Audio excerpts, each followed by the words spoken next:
భారతదేశంలో ఉన్నటువంటి మతపరమైన వివాదాలు, గొడవలు పూర్తిగా పోవడానికి నా దగ్గర WCN దగ్గర ఒక పరిష్కారం ఉంది.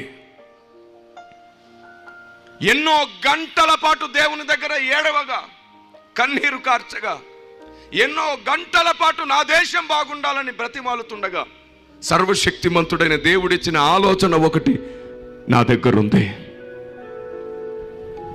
ఏమిటో తెలుసా? ఎవరు మతం మారొద్దు, ఎవరు కులం మారొద్దు, ఎవరు ఆచారాలు సాంప్రదాయాలు మార్చుకోవద్దు. సమస్త సృష్టిని మనందరినీ చేసిన దేవుడెవరో తెలియాలంటే ఒక్క పని చెయ్యాలి. ఆ దేవుడెవరో తెలియని వ్యక్తులకు చెప్తున్నాను, ఒక్క పని చేయండి. 30 రోజులు, జస్ట్ 30 days, కేవలం 30 రోజులు